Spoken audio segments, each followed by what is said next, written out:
ginagawa. So sa mga broski, and anong oras na? 8:50 na ng umaga. So ngayon, papatuloy natin yung paglilinis dito sa magmo-mower sa mga lupa. Ay, hindi. Dito pala kay Nanay Biyang Gulay. So lilinisin ko yun ngayon dito. Kasi nalilinisan ni Mama yung sa loob dito eh. So dito din ako natutulog. So kung nakikita nyo ang lalabo ng grass. So mamawira natin ito ngayon.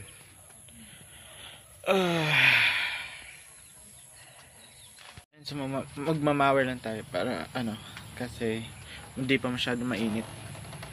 Kasi bilad tayo ng araw pag mamaya pa. So simulan natin ngayon. Let's go. Bago yung lahat, kukunin ko muna yung gasolina sa bahay ni Ate May.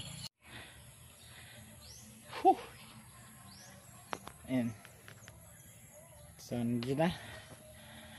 Simulan na natin ang kalbaryo. Doon ako magsisimula. Wait. Doon ako magsisimula dito. Yan. Diyan. Tapos dito. And dito.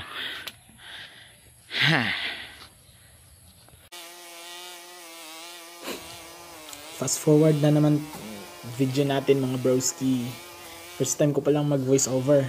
Habang nag-i-edit naman ako, kasama ko si JB dito na naglalaro. Nakaka-enjoy naman pala mag-mower basta hindi masyadong mainit. Ang sakit kaya ng init ngayon, pero kahit ganyan yung init na yan, wala pa rin akong protection, naka-short lang, walang goggles, walang boots. Kaya pag tinamaan ng batong ligaw, boom, dugo.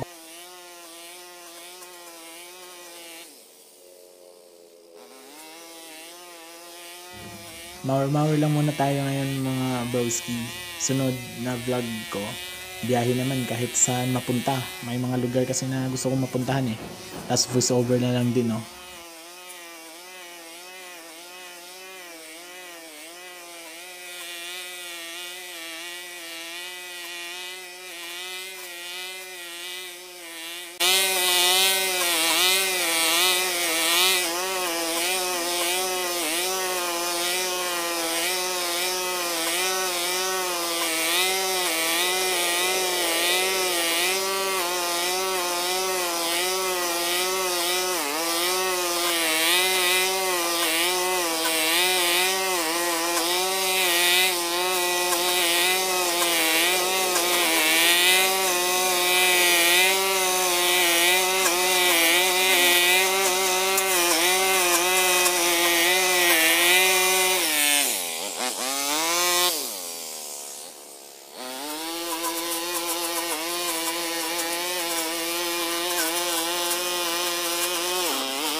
Parang naglalaro lang eh.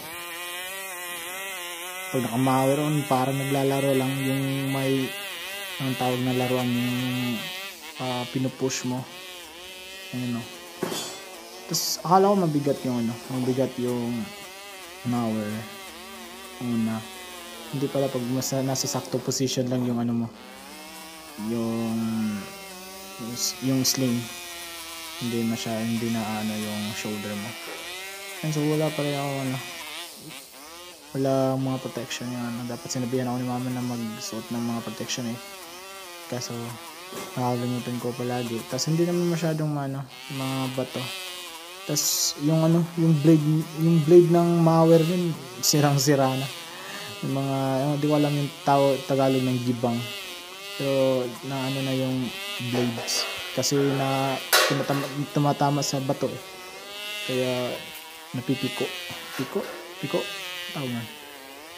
So satisfying din pa tingnan yung yung nagmamawer ka tapos yung sa video na nakakat yung mga grass tapos nalilinis. Kaso mas maganda ata kung may mga iba't ibang angle.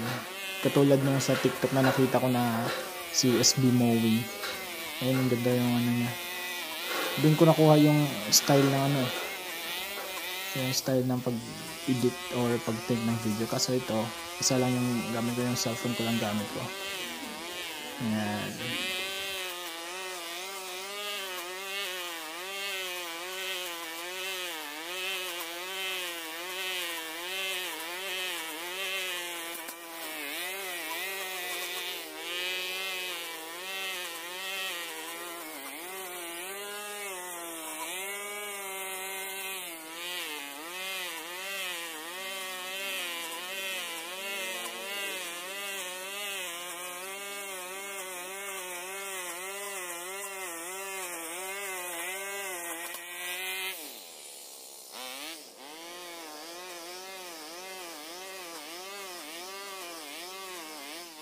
Tapos, off topic naman tayo mga broski, no?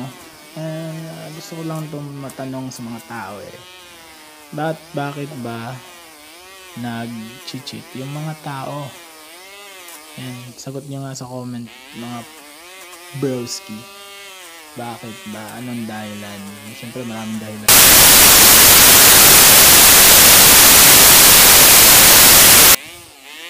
So, tayo pag nagmahal tayo mga broski, kahit pangit tayo, matino naman tayong tao, diba?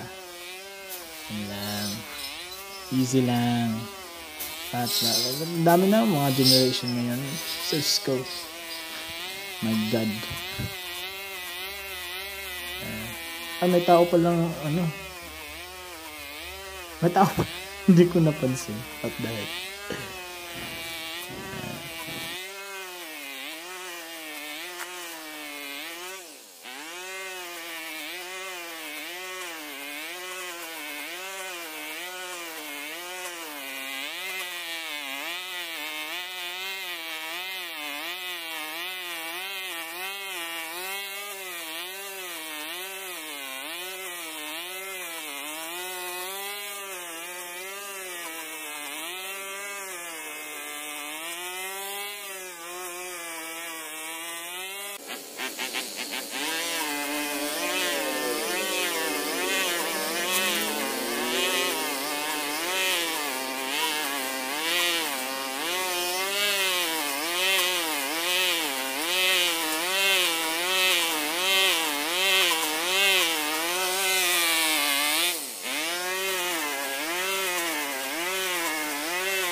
Dito, maganda yung angle dito mga broski.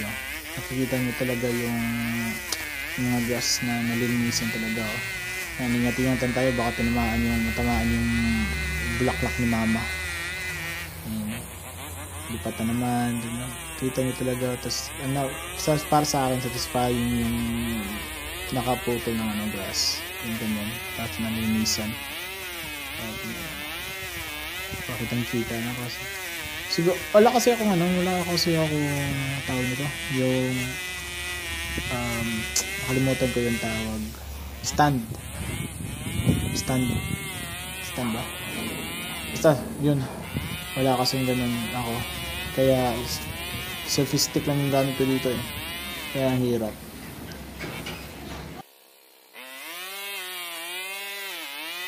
So, yung mga nakabot dito, salamat and see you sa part 2 natin.